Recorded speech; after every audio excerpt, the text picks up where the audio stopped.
All right, a trade went down. Dorian Finney-Smith did get traded, but no, it wasn't to the Grizzlies. It was to the Lakers, and D'Angelo Russell once again joins the Brooklyn Nets. Michael Bolton. Thanks, Josh. It's Michael Bolton here, and it's time for another episode of the Locked On Fantasy Basketball Podcast. Let's get to it. Let's get to it, indeed. You are Locked On Fantasy, your daily NBA fantasy podcast.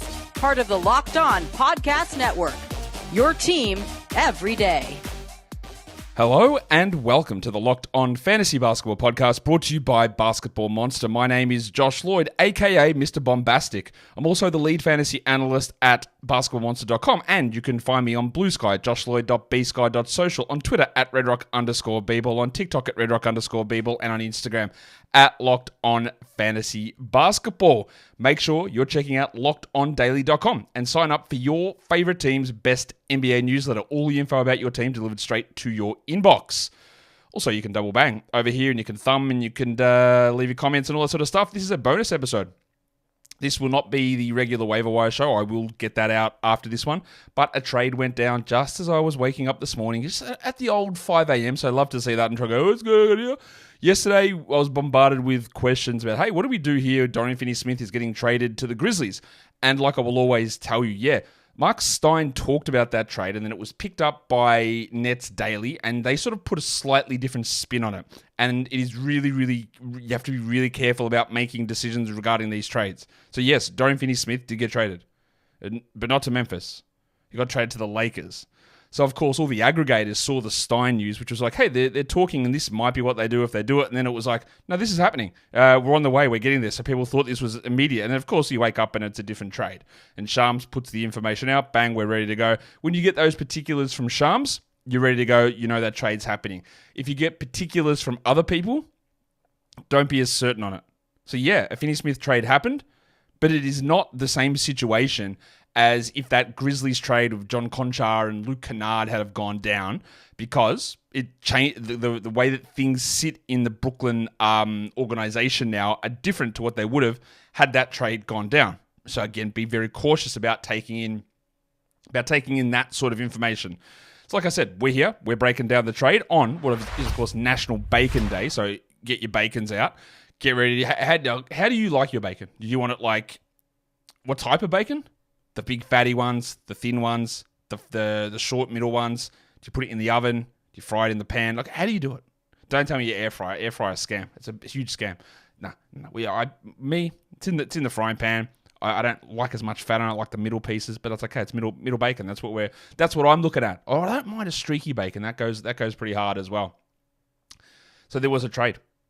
Yeah, it happened. It's our second trade of the season, both involving the Brooklyn Nets. I think we're going to get more involving the Brooklyn Nets. Cam Johnson, you are probably coming up next. We'll put up the particulars of the deal in a second. We'll get to those and just talk about how that plays out. Or I'll put that up for you now.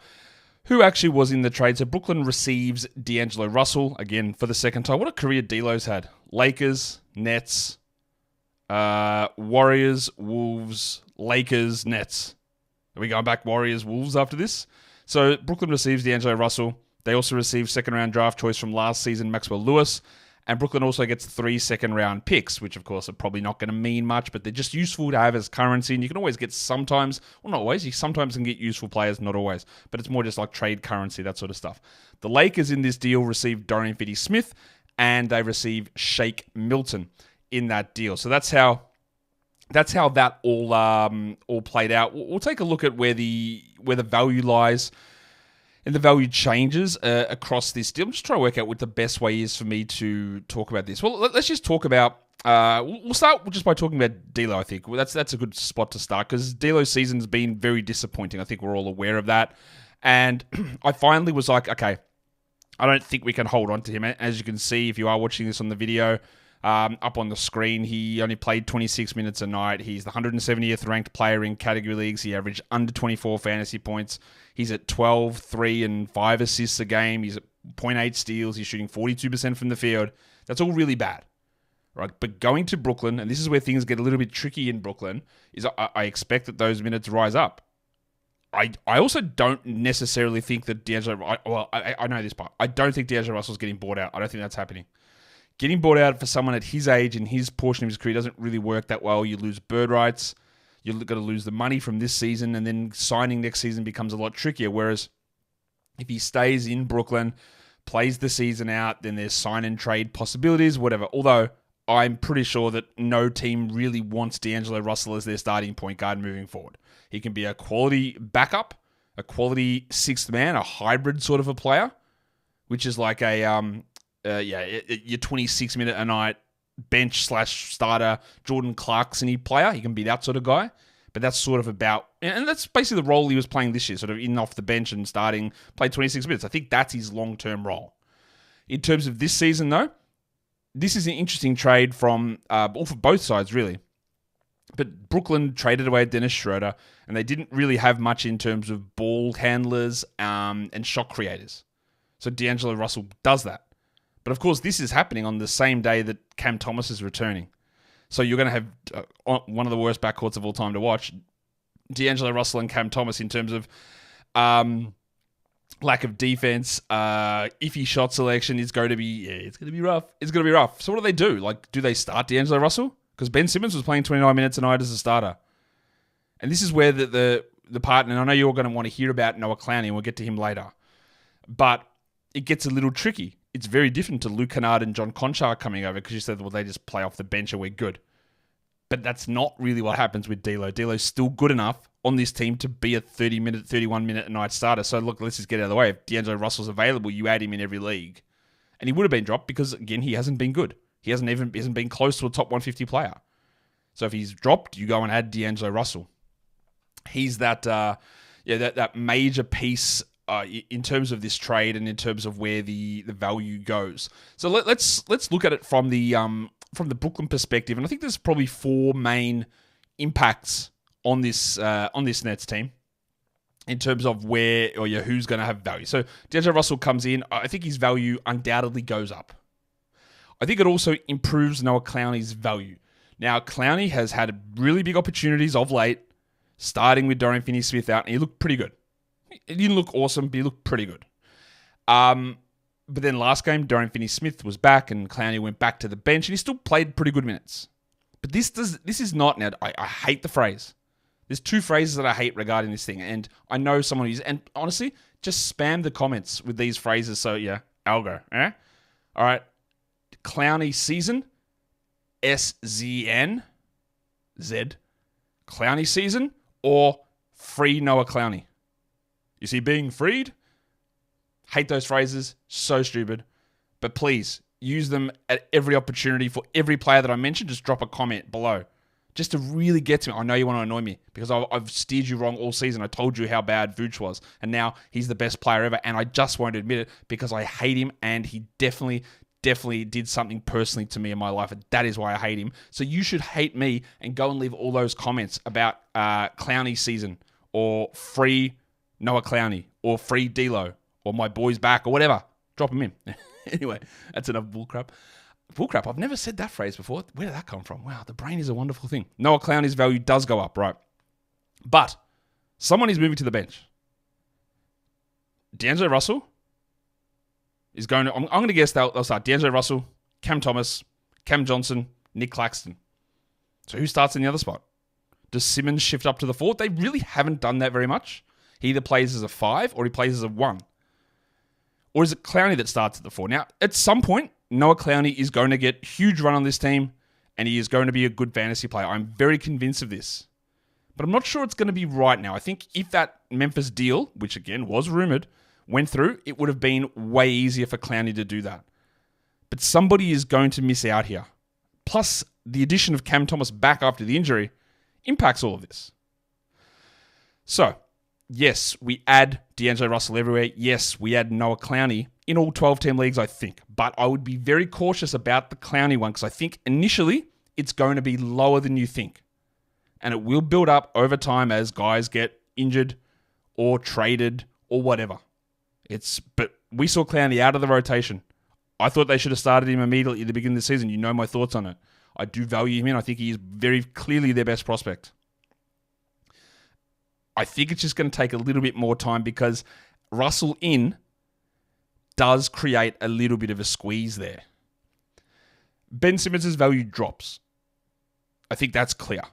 Simmons had value because he pushed to 29 to 30 minutes. He was the starting point guard, and honestly, he was really the only point guard. Keon Johnson, Shake Milton, not really point guards. They sort of did a bit, but it was Simmons. And now Simmons could either start, not at the point guard, and he will still handle the ball because honestly, go look at the advanced numbers. He's actually helping this team a ton, right? He makes things a lot better for other players on this team because that is who he can be as a player in terms of passing. But now he's going to be sort of all out of whack and out of position because can you play Simmons at the 1 and D'Lo the 2 and Thomas the 3? Oh my God, what? How does Simmons going with Claxton as the 4-5 work? Like pretty terribly. So I think Simmons, and again, in a way to preserve health in his body, will go from 29, 30 minutes to 24, 25. And 24, 25 probably will make him a drop. I will hold him for now to see how it goes, but I think it will end up making Ben Simmons a drop. The other guy who's going to lose a ton of value here on the Nets is Keon Johnson. Because Keon Johnson had been starting. He'd been starting to look pretty good. But now not only does Cam Thomas return, but another guard enters the mix in D'Angelo Russell. So he's just barely going to play. So if you were getting any value out of Keon, it might come back later on, but the pathway to it now is not there. There's still Jalen Wilson. They bring in Maxwell Lewis, who has done literally absolutely nothing in the NBA, but might get an opportunity at some point. But that's where I see that going with that Nets team. So Russell and Clowney's values up. Clowney, just be cautious with it. Simmons will be down, hold, and then Keon Johnson does lose quite a bit there. Today's episode is brought to you by Rocket RX. Well, sometimes things happen. You can't control it, but it happens. You might lose your confidence. You might lose some of your bedroom prowess. It doesn't have to be in the bedroom. It could be the car. It could be the kitchen. It could be the couch. I don't care where it is. But sometimes things happen, and you just can't get your performance at its best. Well, Rocket RX makes it simple and stress-free. Rocket RX offers FDA-approved treatments for erectile dysfunction at a lower cost than the branded alternatives. And again, don't worry about branded alternatives because the generic medication is the same stuff. I'm actually technically not anymore, but I do have a degree in pharmacy and I did work as a pharmacist for 10 plus years. It is the same thing. Yes? You just don't have to pay as much. And with Rocket RX, you don't have to worry about even going to the doctor or even to the pharmacy to get your medication. It comes in discreet, plain packaging. You get trusted care from a real US clinical team. It's a quick 100% online consultation. You can get a free prescription for those erectile dysfunction medications today. So visit rocketrx.com to get started now. It only takes 2 minutes. Right now, our listeners can get 40% off your first order so that you don't only take 2 minutes. And then use the code LOCKEDONNBA. That is rocketrx.com, code LOCKEDONNBA for 40% off your first order. Terms and conditions apply. Rocket RX, better sex made simple. All right, so just in case you are... I'll say just in case you are joining the show, and I know that sounds stupid because this is a YouTube video or a podcast, but if you are watching live on the premiere, you might not have seen the beginning of the show. So this is what the trade was. The Los Angeles Lakers and the Brooklyn Nets do a deal. Brooklyn receives D'Angelo Russell, Maxwell Lewis, and 3 second-round picks.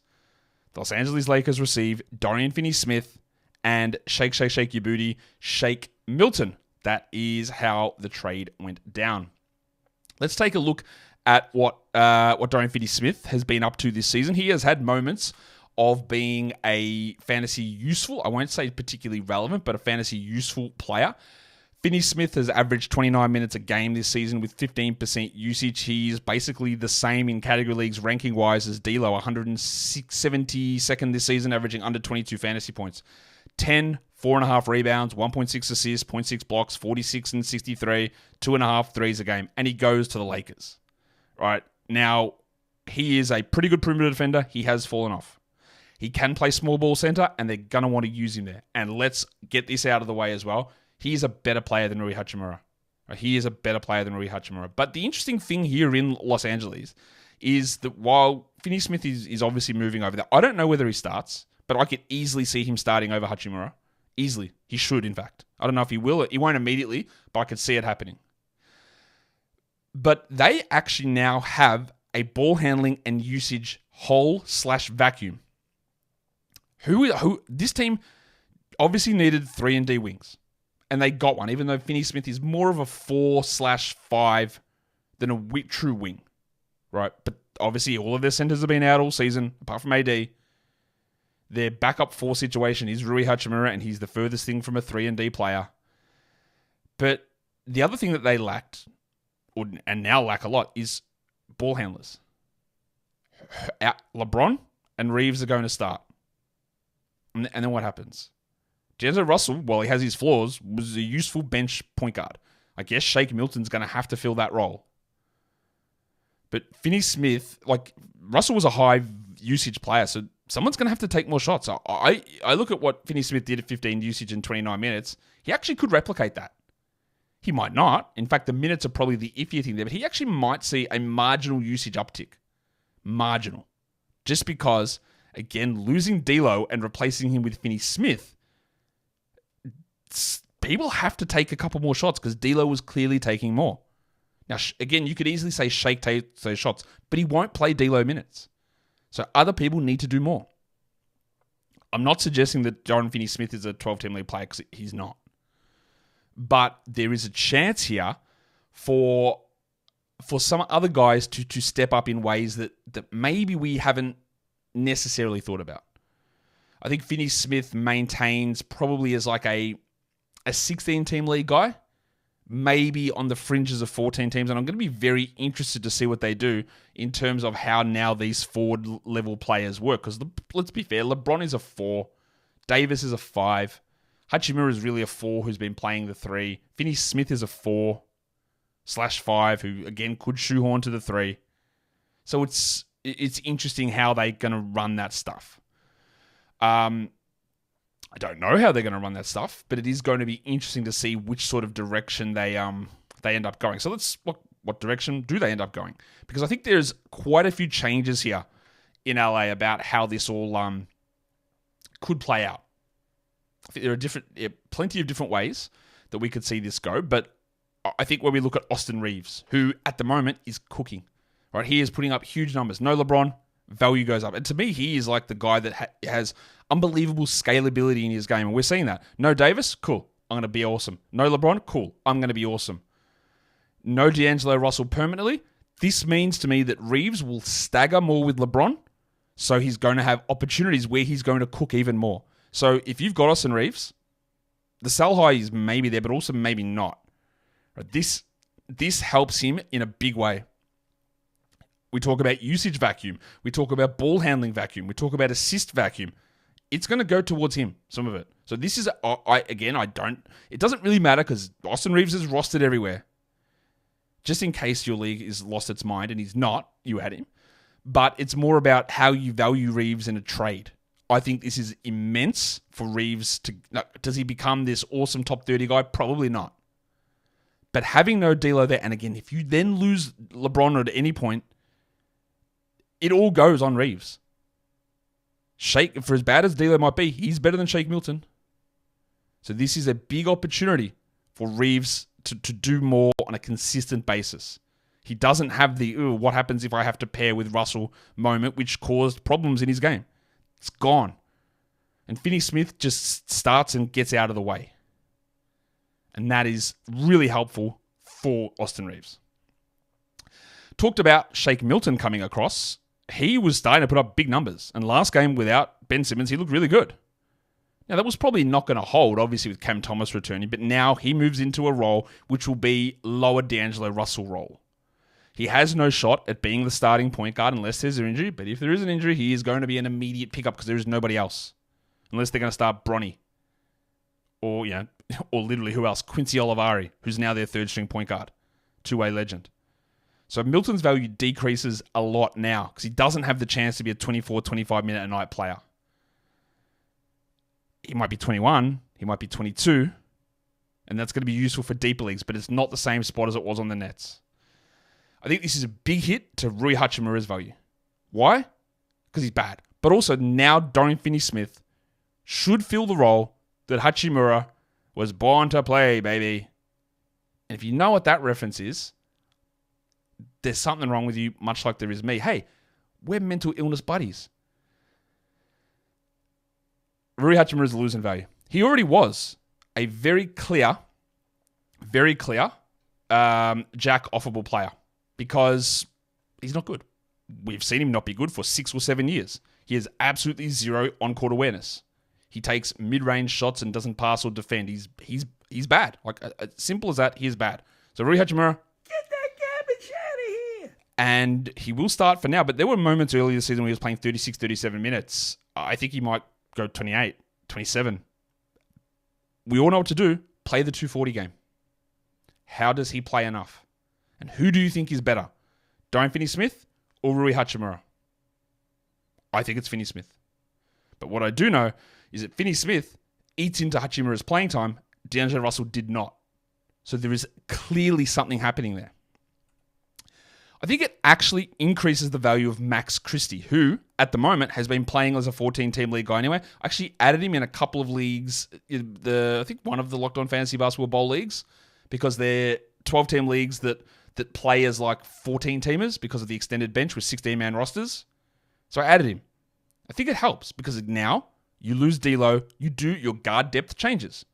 And that means that Christie, in his way, is able to hold that role because he's more important to the Lakers and he is better than Shake Milton. So therefore, I think he can hold that role. Now, the last couple of games have come without LeBron, without AD, without D'Lo in some of them, but it's permanent without D'Lo now. I don't think Christie's a must-roster 12-team league guy, but honestly, I won't be shocked if it gets there. I love what he's been doing. He offers little bits and pieces. I think he's got a half gear extra in terms of usage and ball handling opportunities and ability to do it. I'm not grabbing him in most 12s, but I'm definitely watching where we go with Christie. I think it bumps his value. I already talked about Dorian Finney-Smith. I think that dips his value somewhat just because I'm not certain he plays 29 minutes or 30 minutes, especially not initially.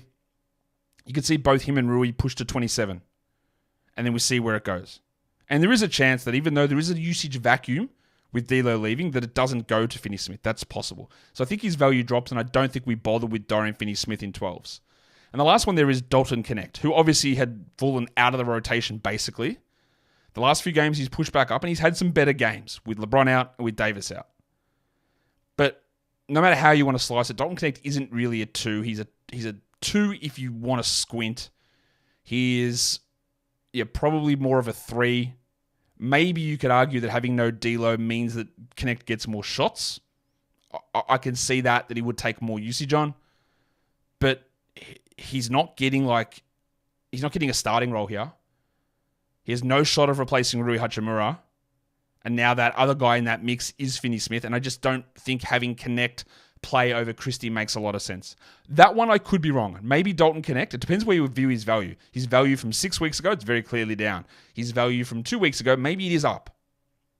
But I think when I look at his overall projections, I'm not as confident here in Connect as having an ability to push past a Christie or a Hachimura now that Finney-Smith is in the mix. And of course that Shake Milton is around too, who again is not D'Lo, but he can do 75% of D'Lo.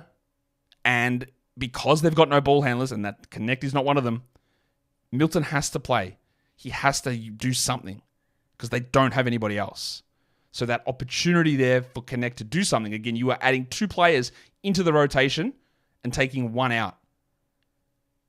D'Lo out, Milton and Finney-Smith in. Not even to mention the return of Christian Wood, who will take on more usage eventually. Jackson Hayes is back. So all of those guys are back. And that hurts Dalton Connect, I believe, in that spot.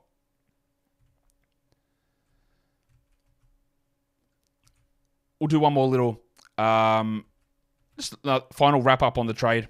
Brooklyn receives D'Angelo Russell, Maxwell Lewis, not Max Christie, Maxwell Lewis, and 3 second-round picks. The Lakers receive Dorian Finney-Smith and Shake Milton. So there it is. A trade goes down. We'll come back as soon as I can with a waiver wire show, talking about most addeds and most drops and all that stuff as we do on those waiver wire shows. So be ready for that. And of course, in the meantime, just check out your league. Check who's available. Check your fab bids. Be cautious about what you're doing with ads and drops and how it all fits in with the Noah Clowney and that sort of stuff. But remember, it is also National Bacon Day. So get your bacon out. Get your bacon strips ready. Be good to yourself. Be happy. And tell me, if you want, you don't have to, tell me something good. Tell me something good down below. Tell me something good that you did. Brag about it. That's good. Guys, we are done here. Thank you so much for listening, everyone. See ya.